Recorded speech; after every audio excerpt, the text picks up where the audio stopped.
You wasted a I minute. went to the concert the other night and it started on time. And they actually started on time. That's amazing. That was amazing. Lionel Richie? Yeah, Lionel Richie. I heard it was good. It was good. Oh, you did go.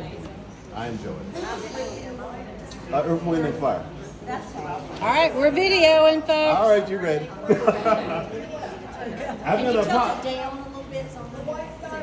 I'm gonna apologize first of all because I'm gonna have to skip out of here by 2:30. But I'm gonna make up for it. I'm gonna make up for it. Believe it or not, I will make up for it. But the deal is that let me tell you a little bit how I got into Germany, how I got into play, and then we're gonna get started. I went to Berea College in Kentucky. I went to Jeff State before Berea College. In Jeff State, I had an art teacher that told me, I took a ceramic class from her. She said, Larry, you should become a potter, and I thought she had lost her mind at the time because it was on a hand build.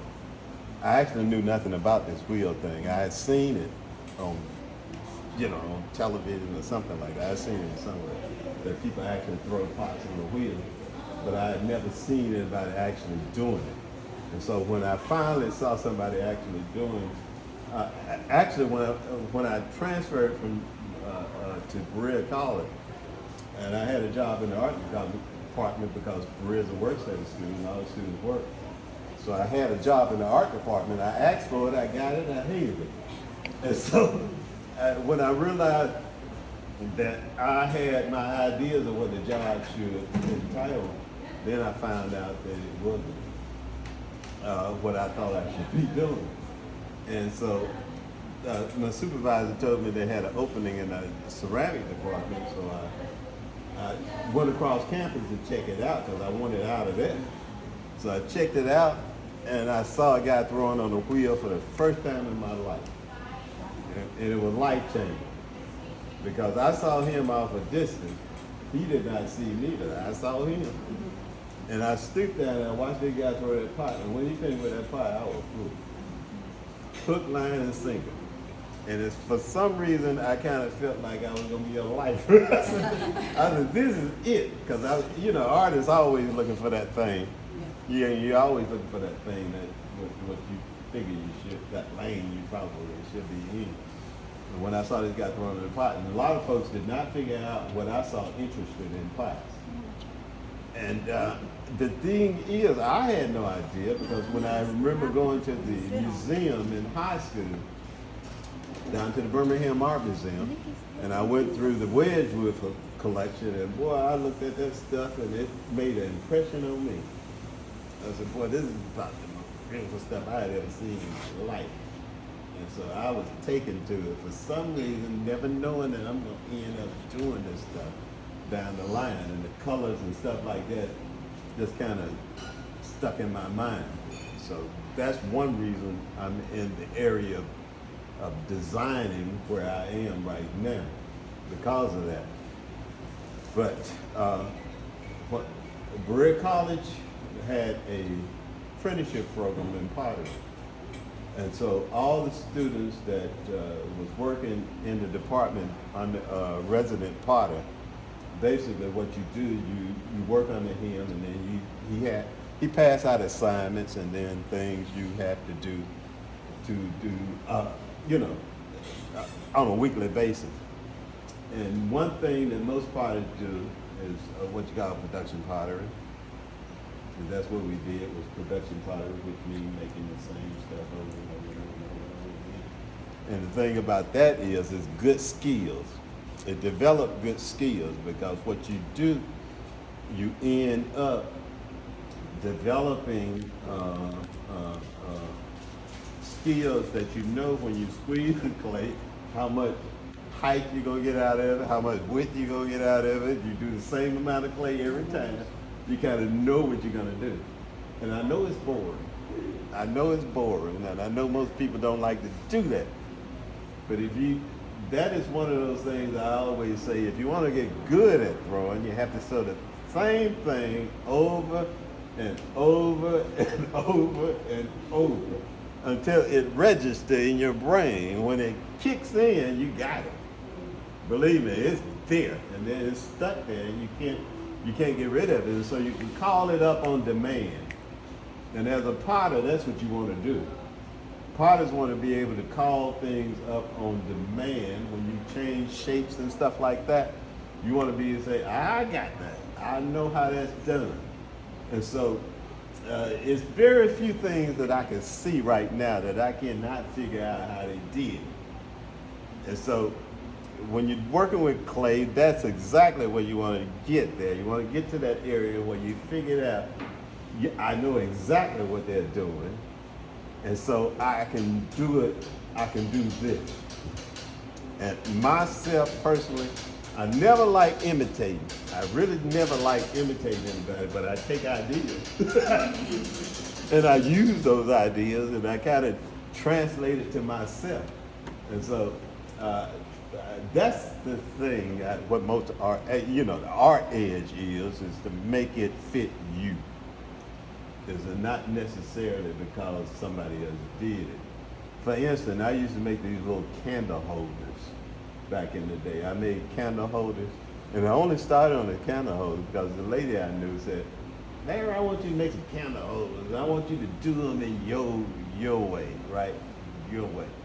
And so I would throw these little candle holders, I would cut them and make them look like they were, kind of folded.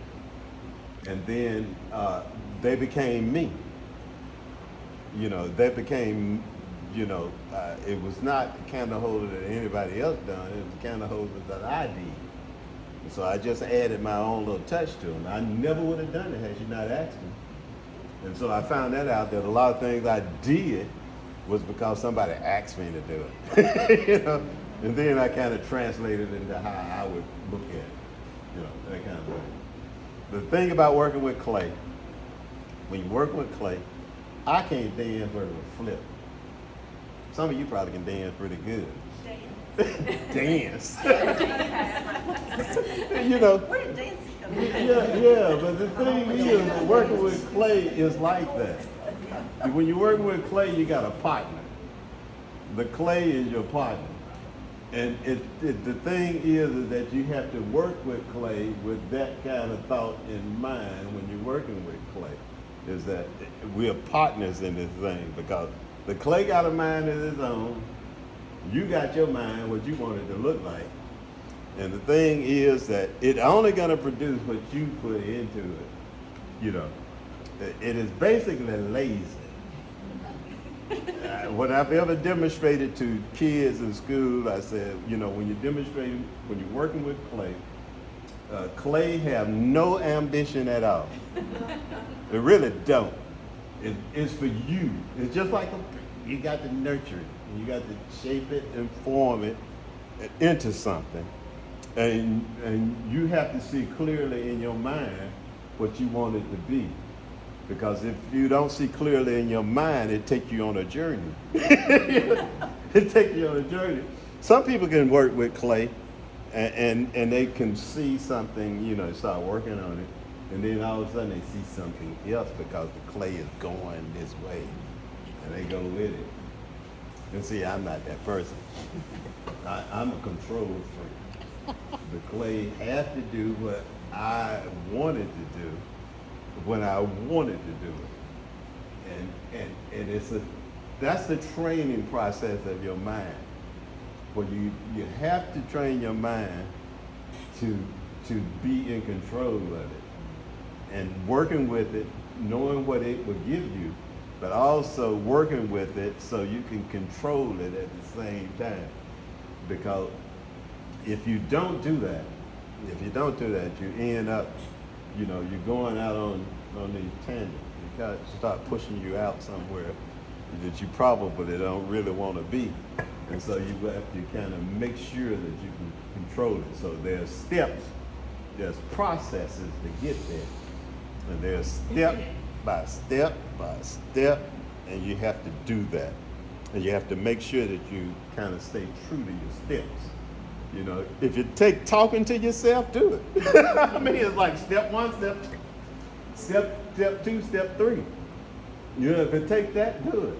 Because it's necessary early on. And until you get this mind muscle memory thing going, and then once you get it, it becomes automatic. And once it becomes automatic, you sit at the wheel, you slap the clay down there, and then you just go through it. You just go through the motion. I go through motion now, I don't even know what I'm doing. I mean, I just do it. You know, it's just automatic with me now. And so and that's what you want to do. You want to get to, there are certain portions of the clay, when you're working with it, you want it to be automatic. You want to be, not to have it do a whole lot of thinking about it. You want to be able to just do it. And so when I'm working on the clay, there are some things that's automatic with me, but when it comes to shaping, that's when the thinking process, the real thinking process come in. Because you have to think your way through everything you do if you're throwing on a wheel. You don't have to think your way through that process.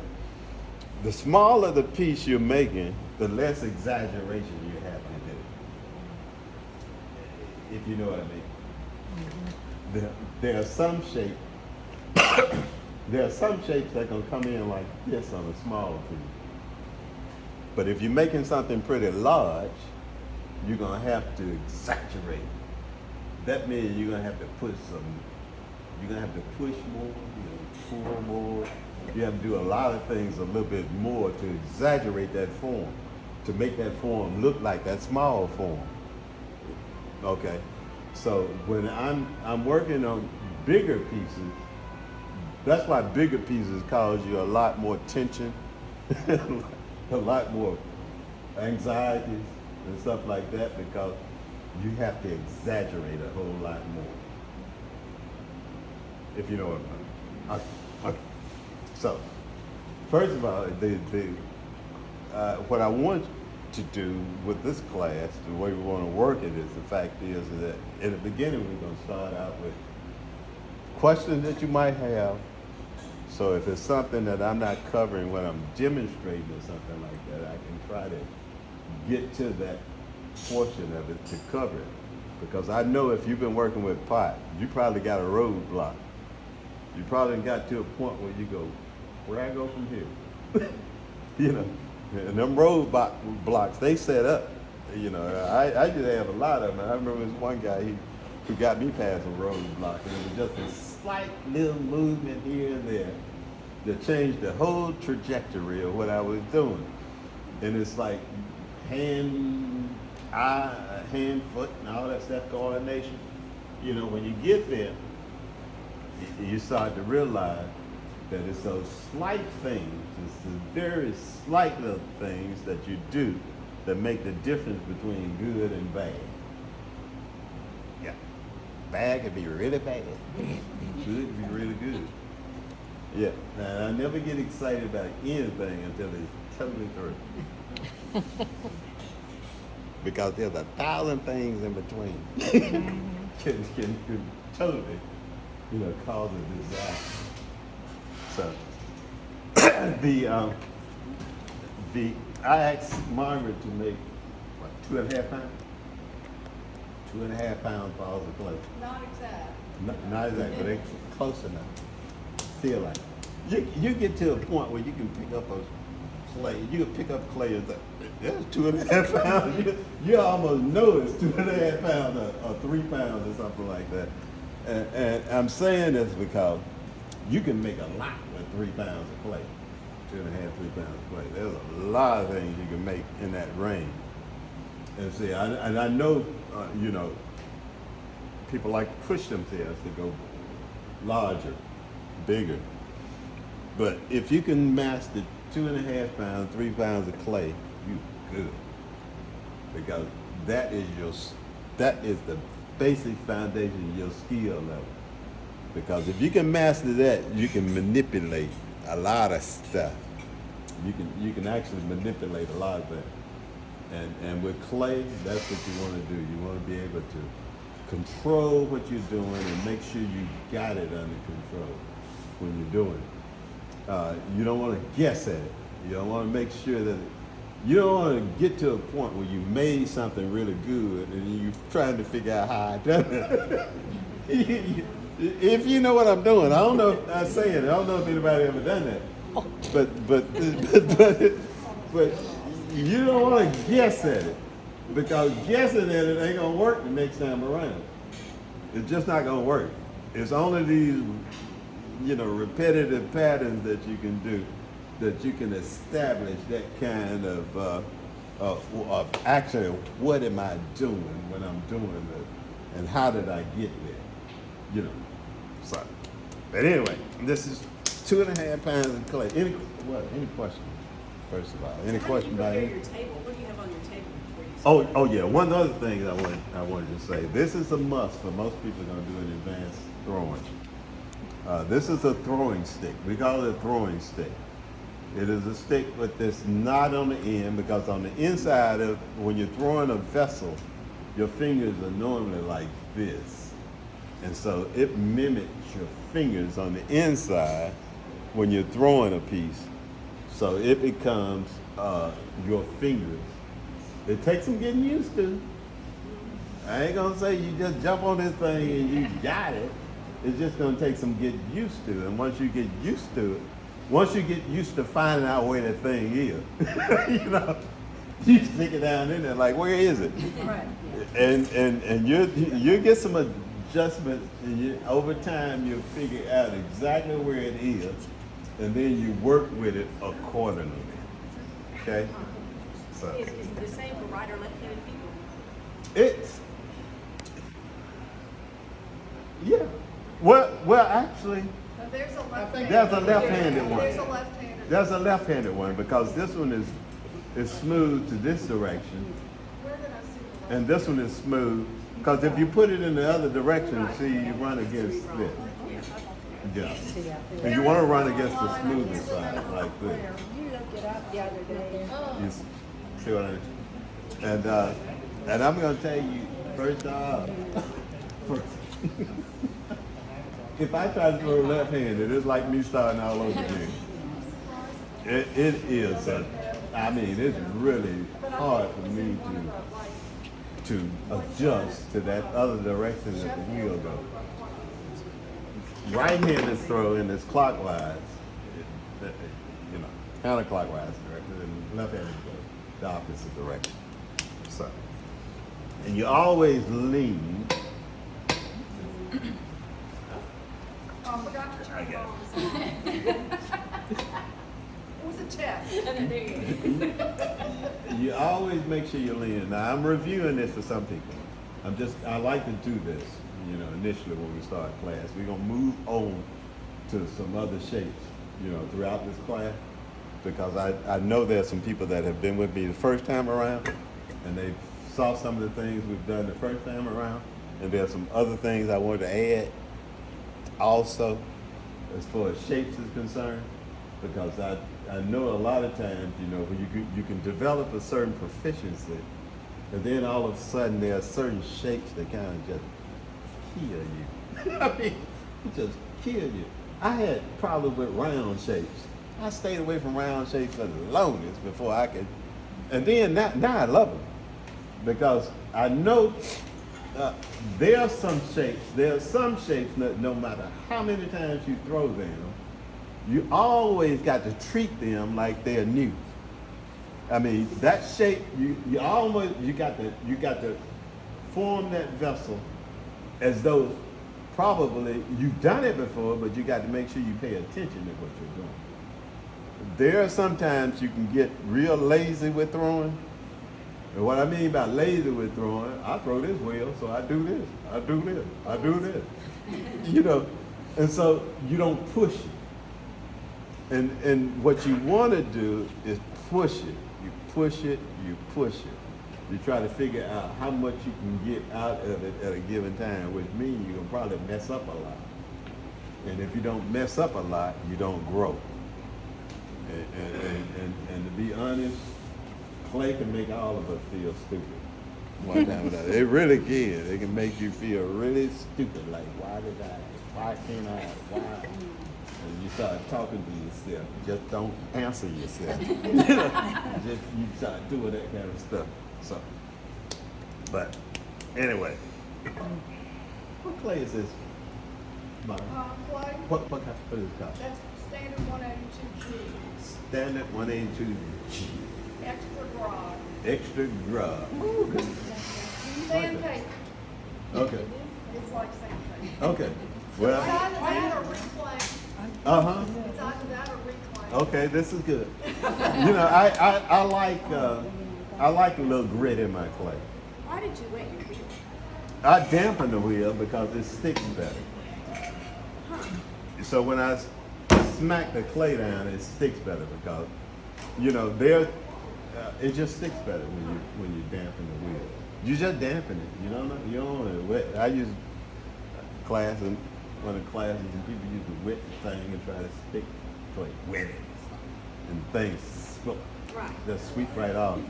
I've even seen people try to float pots off the vessel, off the wheel after they've made it, right? They make a pot and then they put a lot of water around it Yeah. to cut it and try to slide over the water and get it out. Water is your enemy. I mean, you use a whole lot of water, you are you're at the mercy of, you know, it's just dominating you rather than you dominating it. So you try to use as less water as possible, to be honest. So, but you moisten the wheel head and smack it down. Throwing, the term throwing when you're working on a wheel, who knows how they came up with that concept? Because it's always pulling away from you, and I guess it feels like it's a throwing motion or something like that. But I have no idea how they came up with that term. None. But when you have questions, I'll try to answer your question the best I can. And if I can't answer them, I'll tell you I can't answer them. Because there are some potters, and I know you're going to see things out there that some potters are doing that I don't necessarily do. Most of it I know what they're doing. There'll be some things that I'm not quite sure about how they're doing because they've had a lot of time to practice that and get it done. If you see, yeah. But anyway, sticking the clay on the wheel. And these are the elementary stages that I always like to review them but before we actually do something. Is to make sure the clay is stuck first. When it's stuck, you got it. I'm always concerned making sure that I'm tucked in. These not out there like that because you got to brace yourself. So I'm gonna take this, push on it with my right hand. Oh, that's left. Push on it with my left. My other right. I will write. Push it in with my left. And look, this is your enemy when you're throwing on a wheel. That thumb is your enemy. It want to get involved and you don't want it involved, to be honest. So you keep it out of the way. You know, I've seen people, that's no. Up out of the way, and I'm going to pull into it and go up. Coning up, you probably know by now, is necessary. This is necessary to homogenize it, to make it homogenize on the wheel, and also making sure you get it centered like you should get it centered. So I'm pulling into my left hand, going up and off. Okay. Then I'm going to push it away from me, lean on it. And I'm bracing myself to make sure that this make contact. When I'm pushing it into the clay, I'm going to lean on it here. And it goes down.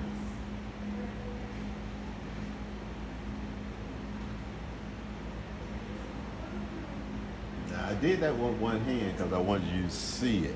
This hand is just there to contain it as you go down. Okay, now let's go up again. This process itself can go over and over again. How soft is that clay? It's medium. It's a medium thickness. I mean, thick. It's not really soft. It's not really soft. And so, too soft, too mushy, you know, you got a problem. You all familiar with making sure you wedge this thing well before you get on the wheel. But that don't negate this. Don't think because you wear your wheel, you need to get away from this. This is necessary. Make sure you got this clay under control. So up, on up, and then push away. Let's lean on it.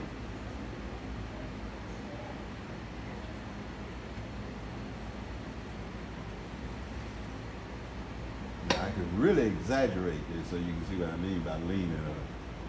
Now when you're leaning on it, I mean leaning into it like this and it goes down, you go down. When it goes down, you let it go down. Don't try to beat it. Don't try to beat it to that point. If you try to beat it, you're going to get the clay off center. And you're going to get that, that effect down near the bottom. So let's pull up again. Let's push into it. Come up. And I'll do this as many times as necessary. So, when you're working with clay, there's no race involved. You're not trying to speed race this thing. You just want to get it homogenized where you want it. So, I know you've probably been watching videos and you guys say, 3-4 pulls, you got it. Pay that stuff no attention. That's because they've been doing it for years. And they try, a lot of folks, when they do these videos, they try to tell you this stuff that they've been doing for years. They don't tell you that there's a process to get to that point, that you can do it in that time frame. And so when you listen to that, you try to judge yourself by their standard. And if you ask them, how long you been doing this? 100 years. And so it seems easy for me now. So let's push you away from it. See how I lean it over? And I go down.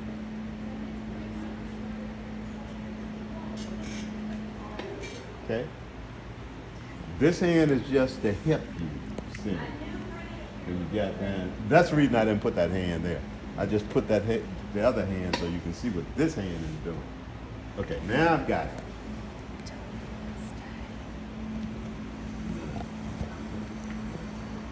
Shake that. Make sure this dome is intact. Make sure it's perfectly centered. Anything get under your hand, use your little pinky finger and pull it away.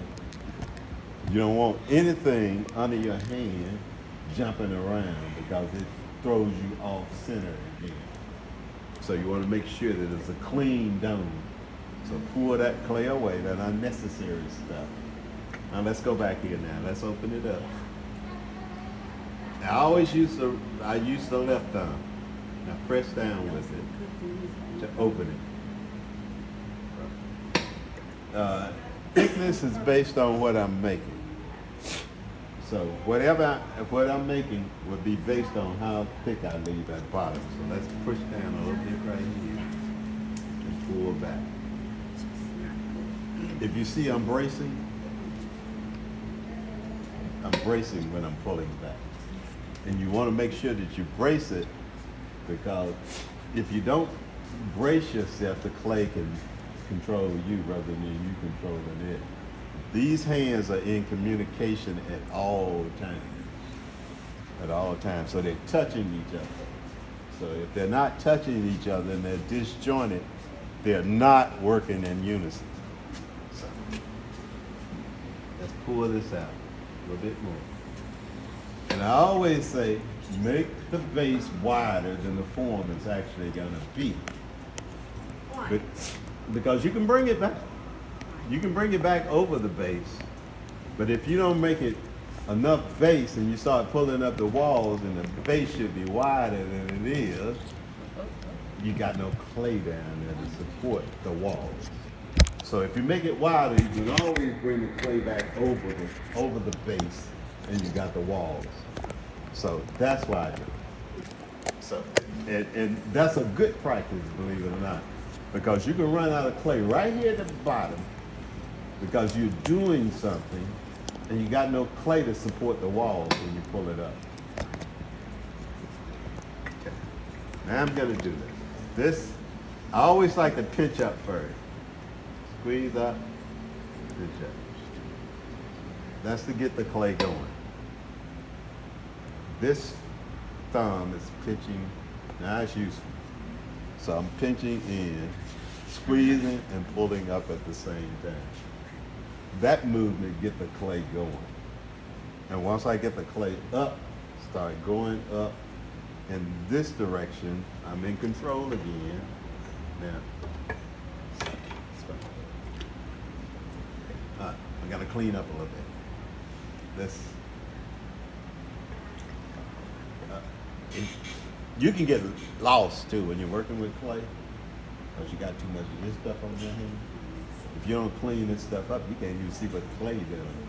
So you have to make sure you clean some of this stuff off of you and get it out of your way so you can actually see what's going on here. I'm gonna pull up mostly in this volcanic thing. I'm gonna try to make sure that when I'm pulling up, that it is going inward and upward. Because the natural movement of centrifugal force is gonna take it out like that. So if you start going out too fast, you are set on what you're making. You are set. You know, and good luck trying to get it back. Yeah. So you want to make sure that you get your height first. You want to get the height first. If you get the height first, then I can expand on pushing the walls out. So at this point, is your clay even bottom to top? Talking about even, It's thicker at the bottom than it is. it's a little thicker in here. It's a little thicker in here. But right in here is more consistent. But now I start to make the adjustment. So I'm gonna go here. If the clay is thick, I say use your sponge. It's fine to use your sponge when your clay is still fairly thick. If the clay is thinning out fast, you don't want to use that sponge because you can't feel what the clay is doing. And you end up thinning it probably more than you should. And so you end up with some thin places and stuff like that because you're not in touch with what the clay is doing. Okay. Now I'm going to push in right here and pushing out just a little bit. And I'm going to lift up. My lead finger is the middle finger, and the other fingers are supporting. And let's stop there. I always say never pinch this edge. Never pinch this edge. Never thin this edge out too much, because if you thin it out too much, it controls the form, actually. This edge right here, this is the last thing you want to try to mess with, to be honest, as far as shaping. So, 2.5 pounds, Mike? All right. I'm not going to thin this too much because I don't want you to get ideas. I just don't want you, because I can go crazy, for thinning this thing out. And I just don't want you to get there right now. I just want you to concentrate on being consistent about what you're doing. So, let's push in right here at the bottom again. Push in that clay. Now you see where my fingers are bunched up? And you see where that cylinder is getting straighter rather than going inward? And that's why I started with the inward motion first. Because every time I start pulling up, it starts widening out. Okay. So, let's go here again. I'm going to pull up again. Right here.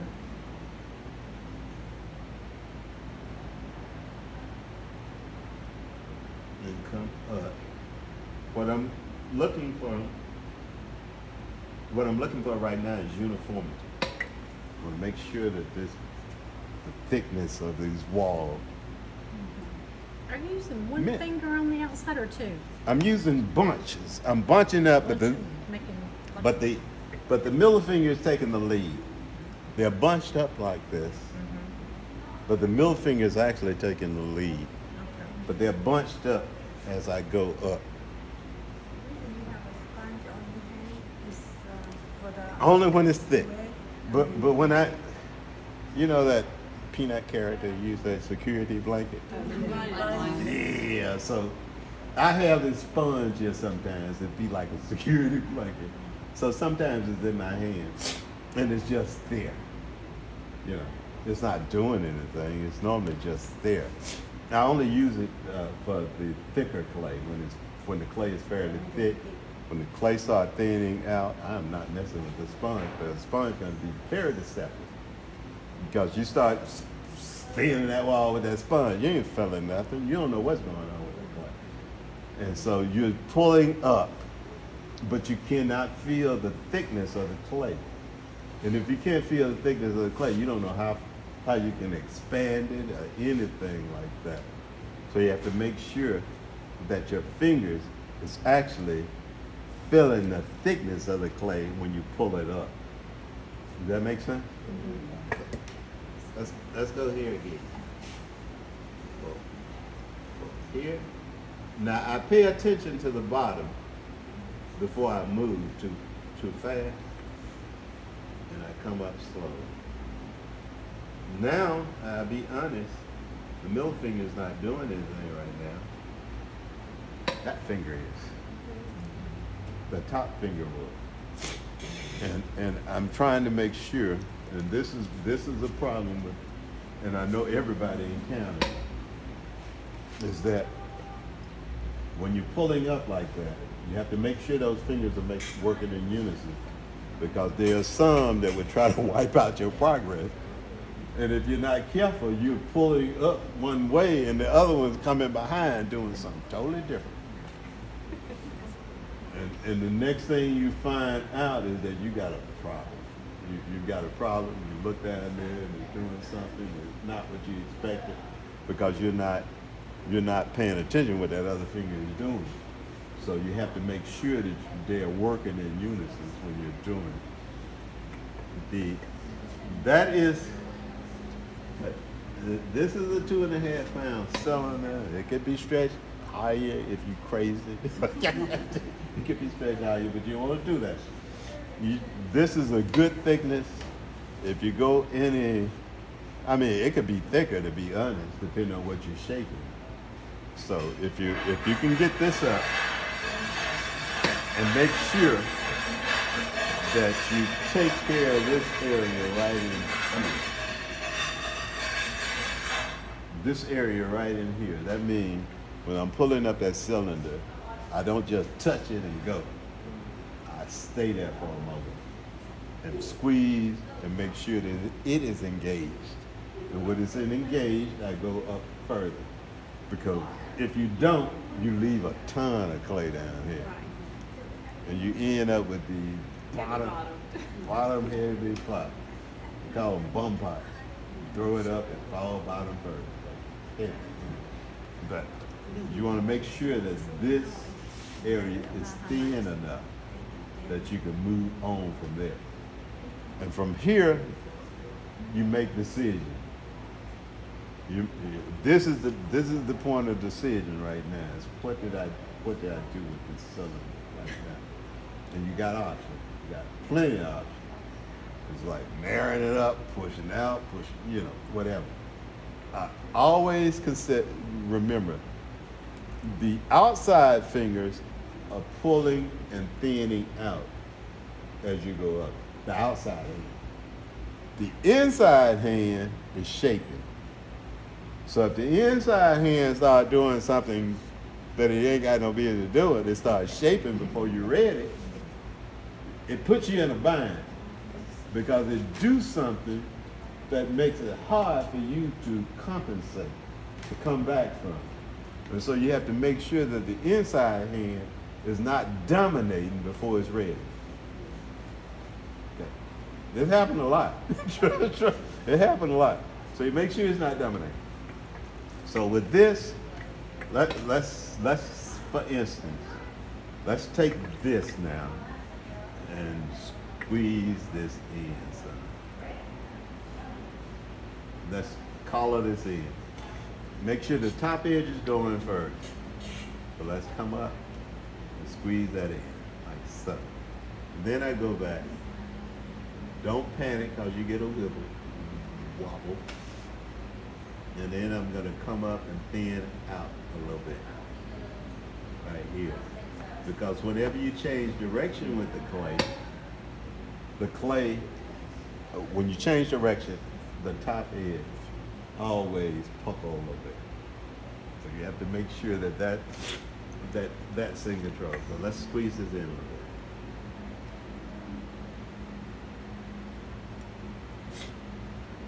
And I'm gonna take that and straighten it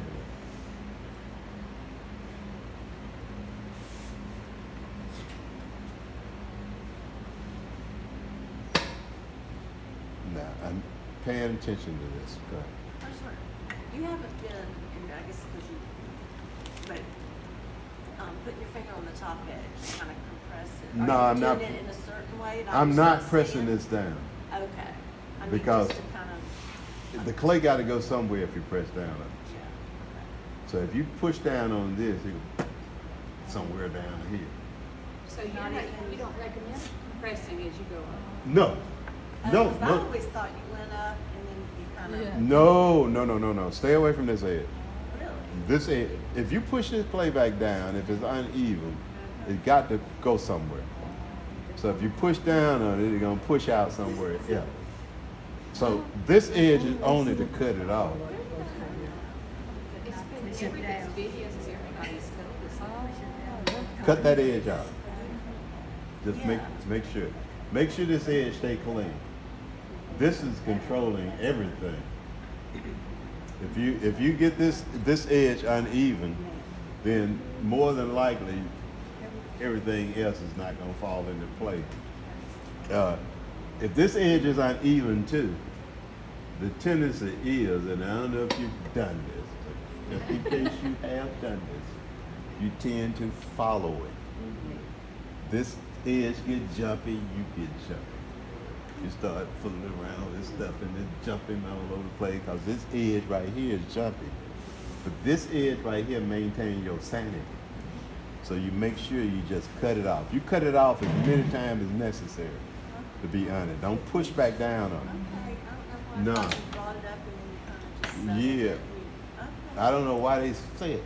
I really I don't. got you. I think most videos tell you that. Yeah. I don't know why they say it. Because it's not a good thing. But do you do it at the end when you're ready? Yeah, you finish this off. You just make sure that you round that off. And it's going to take a light touch. It's not going to take a brutal touch because if you press down on this too much, that clay got to go somewhere. If it's uneven, if it's jumping around, if it's even, you can press down on it. You have no problem. But if you're jumpy, you want to make sure that if it get uneven, cut it off. When I'm throwing a bottle shape, I cut that thing off so many times before I get to the finished product. I'm constantly cutting it off because I'm constantly squeezing it in. And every time I squeeze it in, the top edge get lumpy. Yeah. The clay got to go somewhere, and you don't want to force it back. So when it's this tall, will you use your stick if you're gonna? If I can't get back down in, this is where this come in handy. Do you wet it before you put it in? You just dampen it. You just make sure. Water is your enemy. If you use a whole lot of water, you're gonna limit the amount of time you can work with this thing. So you want to make sure you just dampen things and make sure that the water is, I put a lot of water on this. It's just gonna start getting loosey-goosey. And when it gets loosey-goosey and you trying to chase it, come on, it becomes a nightmare. So you want to make sure you stay in control. So let's go down. Stick is held like this, and this is where you hold it. You want to make sure you hold it like that. Make sure you hold it like that. And it's going to take a while for you to get used to this idea of using this stick. So I'm going to take it, and I'm going to use it as my fingers on the inside, and I'm going to push out. It's right here right now. I'm going to push out and come up slowly. Are your outside fingers just matching it? It's touching it, but it's just riding over the surface. I'm not pushing back because I'm not in the pulling up mode at this time. The outside finger, you want it only for pulling up. If you start trying to squeeze this clay where this thing is, you're going to change the trajectory of the clay and you're going to end up. Yeah. I fought the clay and the clay won. So, all right. Let's go here and push out again. Push out right here. And come up slow.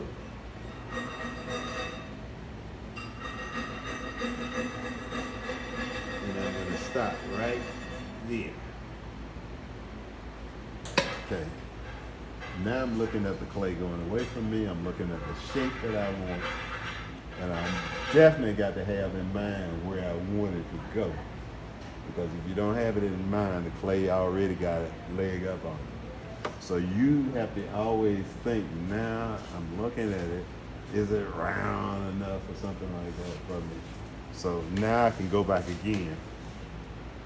And I'm looking at where I need to apply pressure. And when you're applying pressure, you can go spot check pressure. You ain't got to do this sweeping motion. Don't even think that you need to come from the bottom to the top cleanly or the clock down.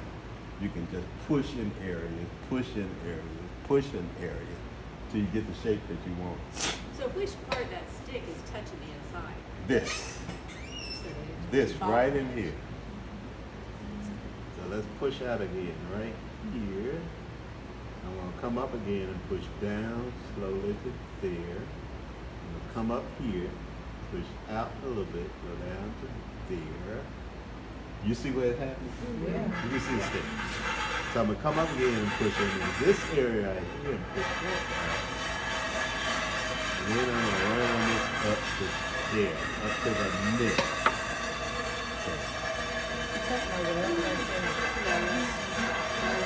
Now you're actually looking at this thing, looking at the shape. You're actually looking at it to see if this shape is conforming to what you had in your vision of it to be. And so if you look in here, there's a little flat area right in there. So I need to go right in here, push that area out, and then go down a little bit right there. I'm going to go above it right here and push that area out and go down.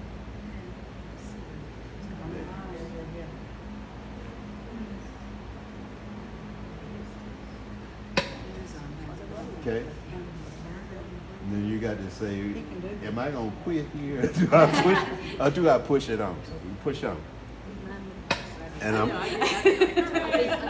I'm thinking at the moment the contour of this part and what I'm going to trim off.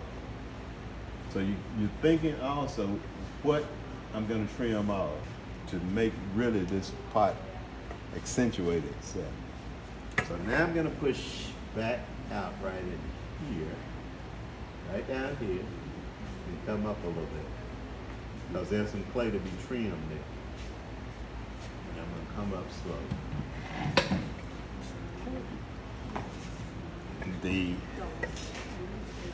Let's push out a little bit right.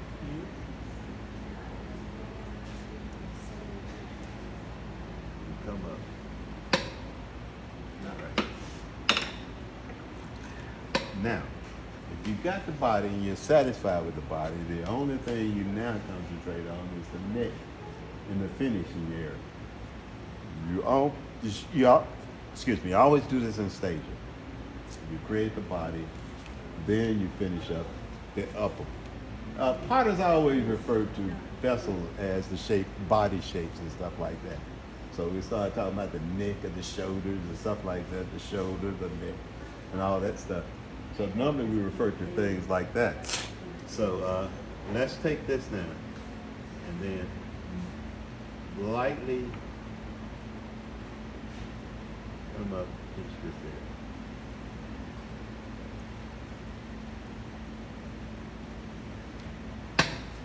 And if it get uneven, and some people don't have a problem with that, but I do. I just take that to cut it off. And I just cut off enough. Margaret, did you have that metal? Oh. One of my favorite tools is this. Well, I can take this, just take away a little of that. And I just skim the surface and take away some of that stuff sometimes when I haven't cut deep enough. So let's take a little bit more away from here.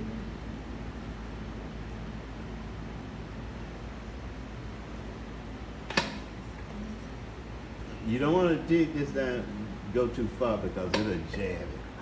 And if it jab it, life is over. You know. So it's like, whoa. And I always remember there's no crying in pottery. Well, maybe the first time. There's cussing in pottery. That's a lot of that in pottery. Just the first time. You get one. You get a pad. I'm going to lift up on it just a little bit right here. That sharp makes me hurt.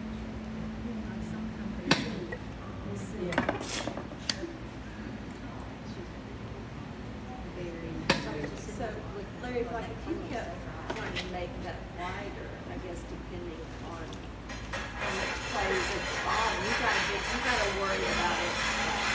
Yeah, you do. You have to remember how much clay you left in the side.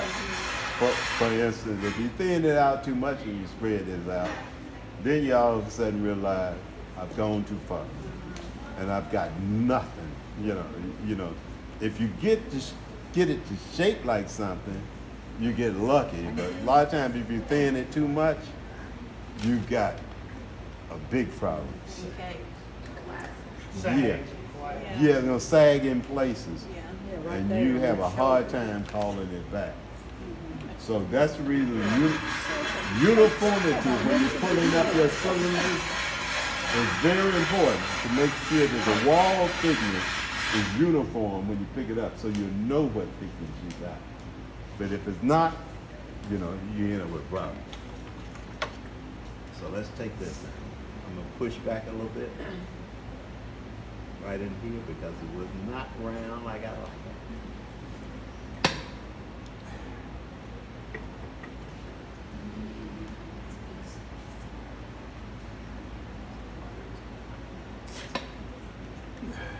Yeah. I like this too, and I've always said the one I got is a little bit sharper right here on the edge. The one that I got is a little bit sharper, more kidney shaped. You know what I mean? This one's a little bit rounder on the edge. Mine's a little bit sharper on the edge. You do? Okay. And that because it gives me that edge. There are some people don't particularly care, but it's my favorite too. Yeah, it had the wrong one too.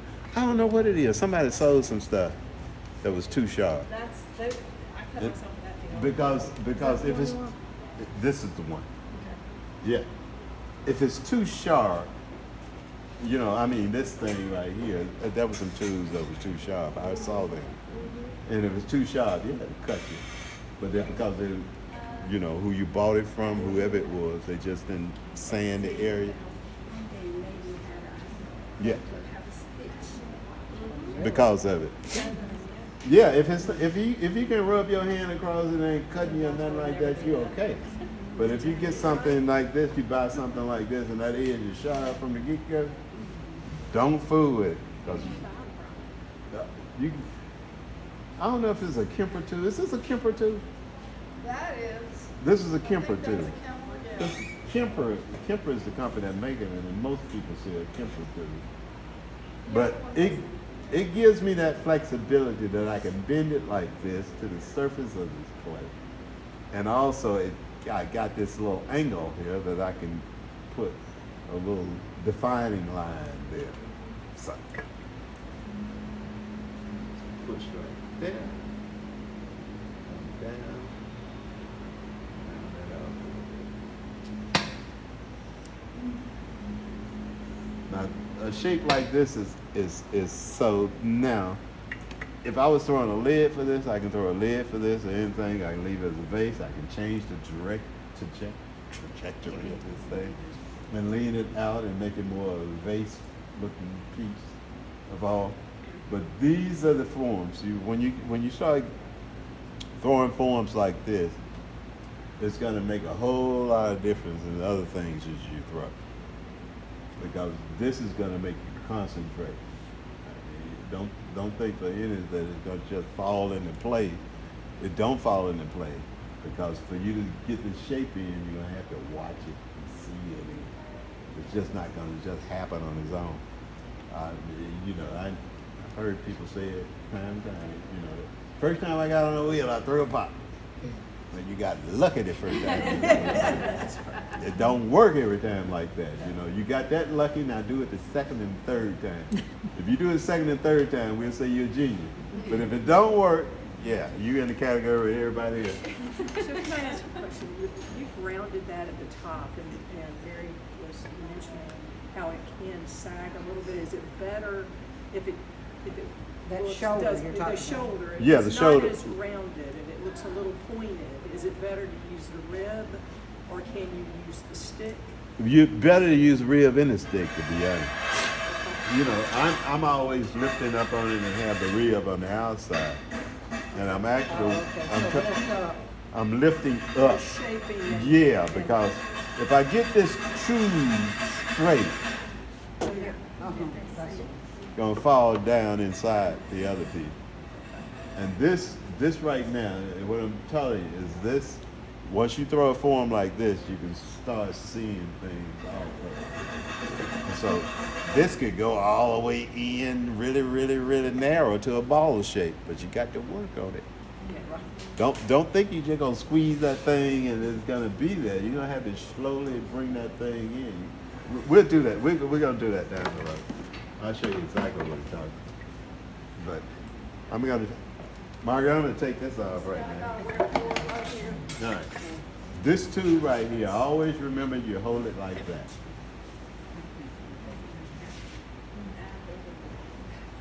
You hold it like that.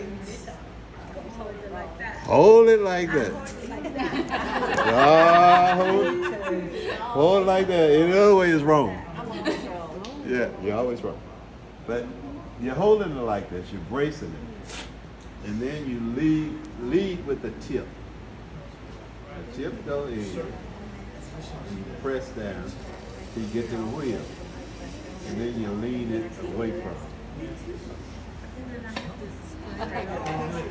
You lean it down. Because you don't want this clay to reconnect to that clay when you try to cut it off. When it reconnects to it, that's when you start crying, and there's no crying in pottery. I'm sorry. But there is cussing. We have made that. Oh, cussing. That's right. We can cuss. And I'm leaning it here, so when the clay comes off, it pulls away from the piece. Yeah. So we go here, lean down, pull away, like that. So.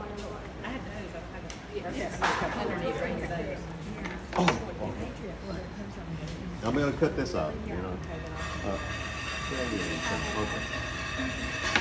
gonna cut that out.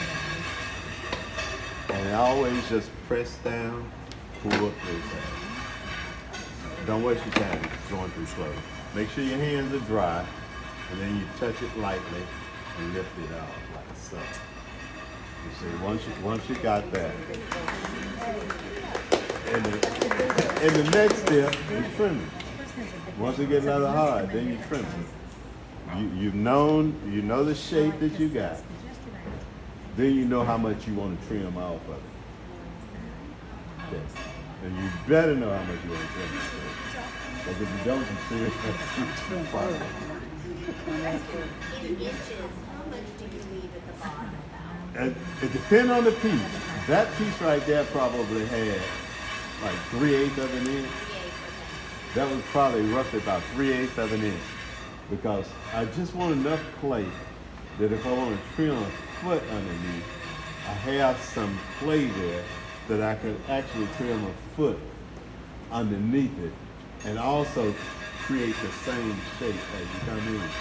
If you notice it when you're throwing a vessel on the wheel, if you make the bottom narrow, the whole other part of the pot just it just pop out like this, like wow. So you basically what you're doing is you leave enough clay so it can give you that if you decide to go in and narrow that base, that the clay just pop out like that. And so it also, the base would determine, and we'll go over it later, the base would determine how that pot actually looks. There's two areas of that pot that really, at the end of the process, that's really important. Is the base and the mix. The base and the mix. And the rest of it is accentuated by how you treat those things.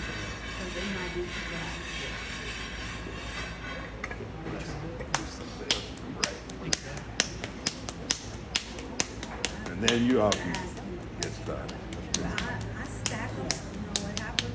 Mine is poking out one side. As you're widening the body of it, is it Yeah, when I shorter stack them, as I you push push it out up. the sides? One side. What was that now? Does your vessel, as We you have the push same out the question, so sides, that's My tummy is Save us some time. so big. One side. Oh, it can. It can. And normally it do. Okay. Normally it do. That when I pull up that cylinder, and if I start pushing it out the side, it goes down low. So, and normally because, there's ways you can make adjustment to keep that from happening, but normally that's the case. So that cylinder always needs to be a little taller than the actual form it's gonna be. Yeah, because you do not want that to happen. So once I stick this, and I stick the clay right on top of whatever I took off, because it's already set. So I don't have to moisten the wheel or nothing like that. Just smack it right back down on where I started. So yeah. Again, thumb out of the way, pulling up.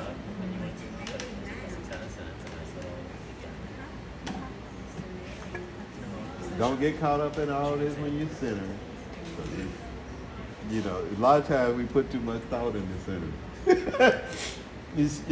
I need to blow my nose. Yeah, I do.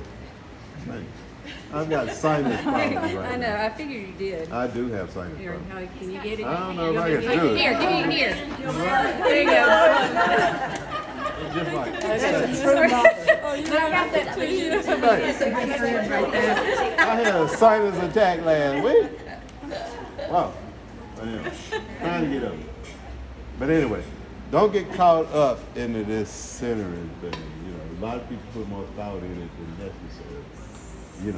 Centering this size is okay. Yeah, If you try to center 1 pound, it's hell on earth. it can be. Yeah. Yeah, it can be. It truly, it is. It can be. Say that again. Because she's having problems with the hand fitting around the clay. That's what you're having problems with. So you have to make the adjustment. But when you're centering these things, a lot of times you think more in the process than you should. This is war. I mean, when you're centering, it is war. I mean, you go at it. And it's like, so I'm squeezing that clay in and I'm jumping on it. Okay, I'm not allowing it to dictate all this stuff. So I'm going at it. So now let's push down again. Come up again.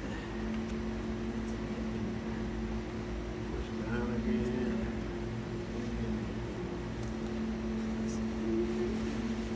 So are you putting a lot of pressure on your right hand? As you're, I'm- are you pushing it into? As I'm pulling up, the pressure is here in my right hand. Okay, and you're- As I'm pushing down, it's in my left. Okay. It's in my left. It goes left to right. Push down again. And I'm feeling for homogenizing the clay. I'm making sure the clay is well homogenized before I move on. Because move on too soon, you're going to end up running yourself into a problem that you didn't get rid of.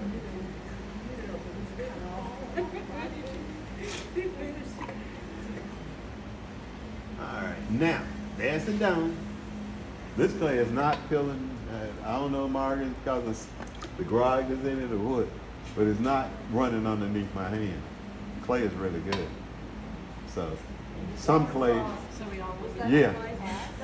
But it's 182G. It's high grog, extra grog. Is that what she's Yeah, got it's now? the There's a few sand in It your don't face. feel bad to me. Now I'm gonna open up again, left thumb, pull back. Stop there. Then I determine the thickness on my body. Okay. Do you make the same shape on the bottom if it's a bowl or? It depends. No, it really does. It really don't. If it's a bowl, there's a different shape I'm going for on the bottom. If it's a vase, it's a different shape I'm going. Depending on the vase. If it round out to the rounded bottom, then it's more like a bowl. But when I'm pulling up, for instance, and then y'all can get started. But anyway, when I'm pulling up, I'm gonna stop right here with towards the thickness of that piece. And I'm gonna go over it a few times.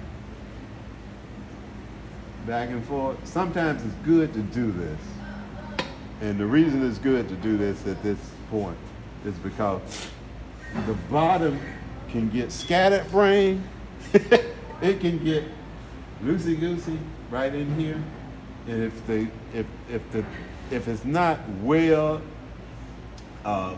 pushed together for the symmetry of the clay, but together, it can crack on you. Yes, correct. Yeah. Are you trying to compress? I'm it? pressing it and going back and forth to make sure it's uniform, the bottom. But Because it's curved, it's not like It's- everything flat across. it It's depends on the piece. not- Oh, okay, It depends on the piece. And we'll go through that okay. as I do other demonstrations down the road. But it depends on the piece. Is that if you making sure, if I'm going to use a curved bottom, I'm making sure that I'm using it for a form that's curved. Okay. If I'm going to use a flat bottom, I'm using it for like casseroles or something like that. I'm using more of a flat bottom Okay. for pieces like that. So it just depends on what you're looking at. There's another way I normally pull up on the walls too. I'll take the sponge here and push into it like so.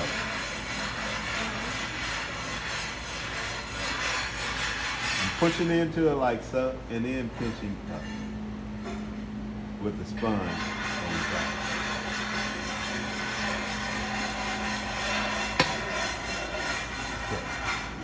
Now, the sponge is keeping this in line. That's what happened. The sponge is keeping the top in line as I'm pulling up. Because, like I say, if this get out of line, it controls everything that's going on. So now let's push in again, right here at the face, and come up slowly. Notice I'm using the sponge. And let's stop there. Now, this shape, I've already determined where I'm going because of the way I'm throwing it. If you notice, my walls are a little, my cylinder is a little wider than normal. It's not going inward, so I know where I'm headed with this. And see, this is where a lot of people end up at. When you start throwing a vessel, you start ending up with this. And one way you can go from here. There's only one way you can go from here, out. And so you have to keep that in mind is when you're pulling them cylinders up, where you going. So let's push in a little bit right here and pull up a little bit.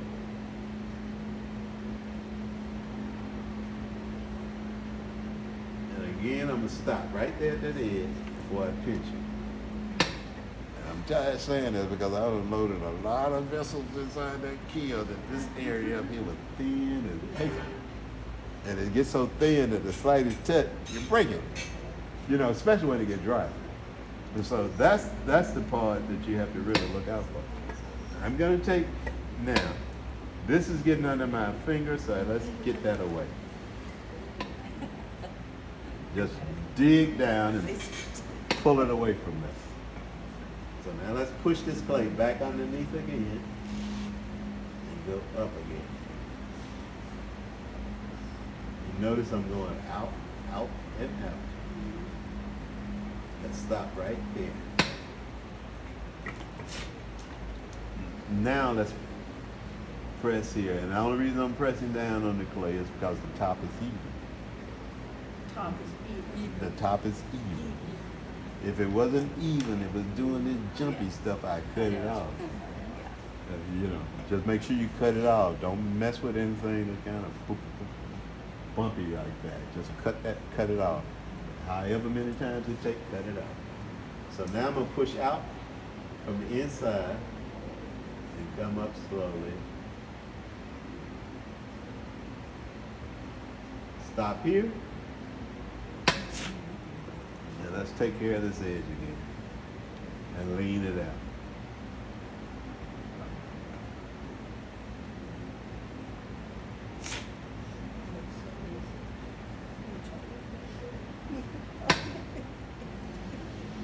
Now, once you get this shape right here, this is a bowl, of course.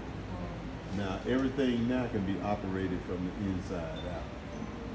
So you don't have to worry about pulling out anymore. You can take your rib. What's that rib? Anybody see? Sit in that water. How do it? Not in this society.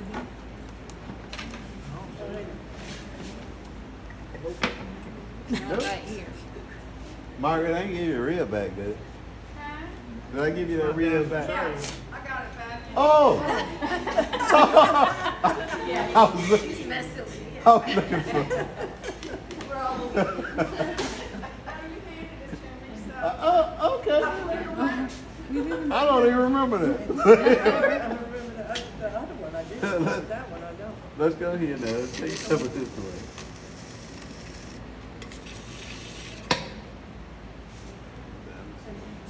I have a question. If you ever, and I don't, do you ever do like a rolled edge to where you roll it down and make it look thicker? Yeah. Okay. Would you do that Yeah.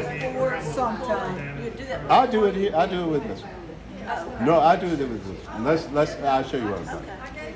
So, she referred to it. It's almost like that flower pot thing. Yeah. But the pot is thicker on the top. Yeah. So I'm going to take this and spread this out first. Now, just pushing from the inside. Let's go down again. Push out a little bit. Go down. And come up again.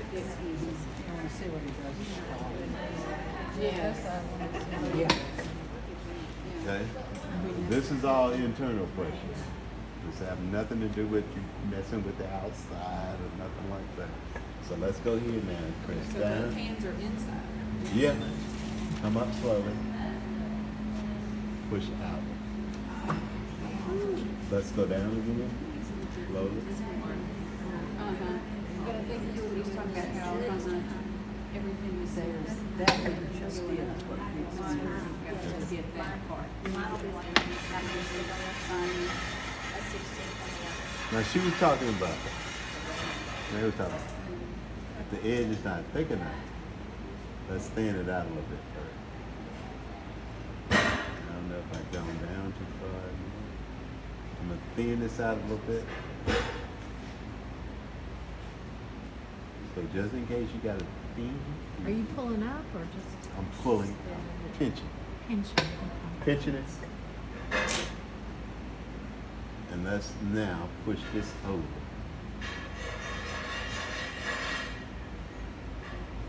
Push it over to flatten it out. Is that what you- No, just thicken it up, yeah. Oh, thicken it. Well, I think I took this up too far. Let's go.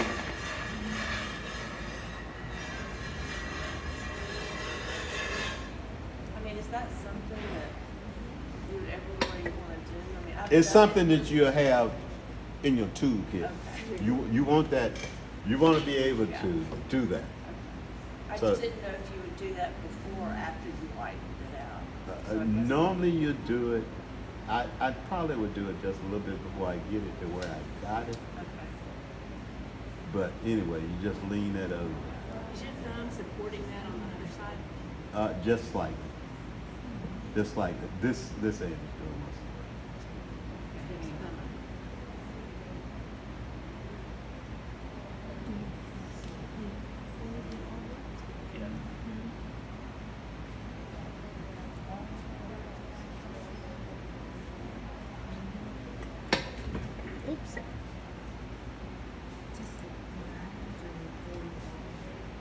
and that's it. Now, how do you make sure you don't get any air trapped up under there? You're doing it from the top down. Uh-huh. You're pressing down slowly. So you're trying to squeeze out what's going down. I'm going to do another one right quick. Let me get this off, but I'm going to do it right quick so you can see it and then so you know how you get to work. Anyway.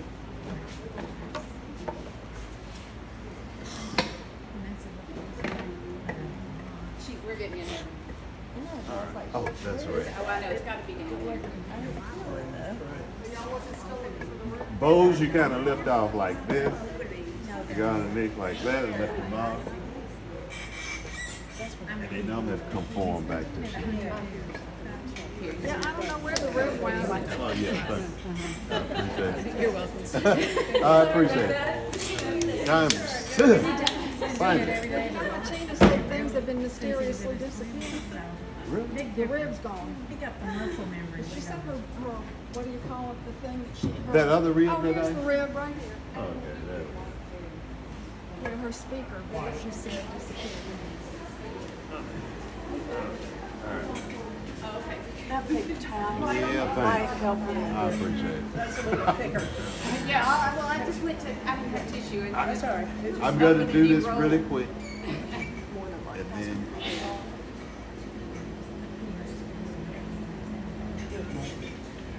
Well, I was told it for days. I figured one day it would be over here, so.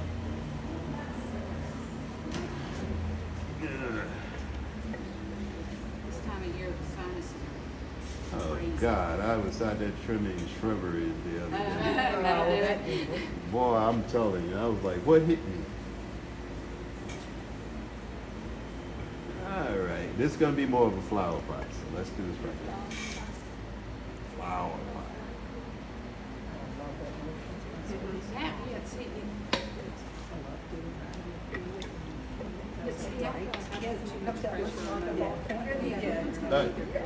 But you saw how I'm squeezing. Yeah, I saw it. The pressure is coming from this hand mostly. Okay. So let's go up.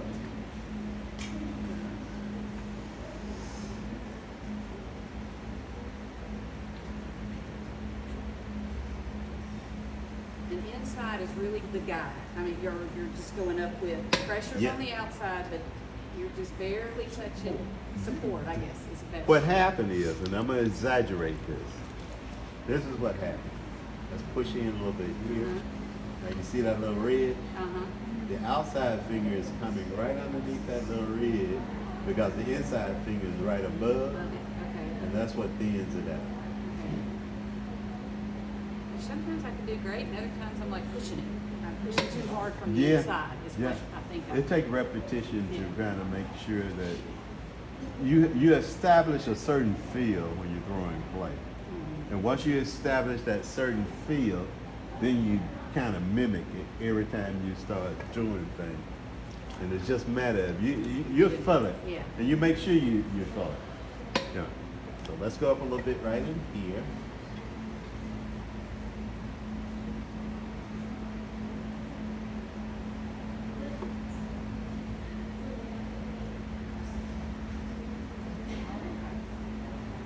Now, let's do this. Now, this is more exaggerated version. So let's take this now. And notice that I'm not moving too fast. I'm just kind of holding firm to what I got to make sure that all this stuff is moving in unison and symmetrical What before are I you move using, on. your thumb and your forefinger? Okay. That. I'm pinching a lot. And I'm making sure when you're pinching like this, you can feel the wall thickness. And that's what you want to do, feel the wall thickness. If you allow this thing to get too thin when you're pinching it, you shouldn't allow it to get too thin because you can feel it better that way when you're pinching like this. Okay. So now let's take this now and loop it over slowly.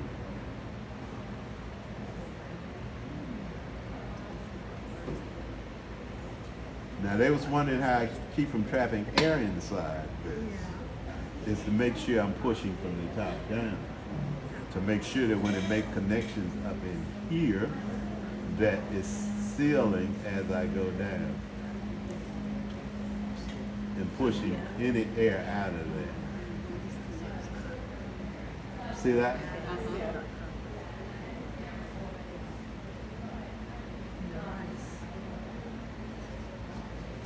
But you can use that, designing things and stuff like that. Some other thing you got that don't even have to come all the way down. But the fact is that if you need to stiffen that top edge because you've gotten too far out, too thin, you can do that. Let's push back again here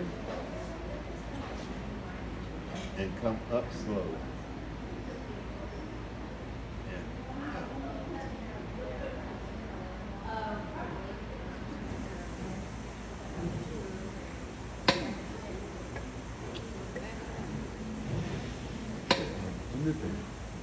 No, this could come out a little further.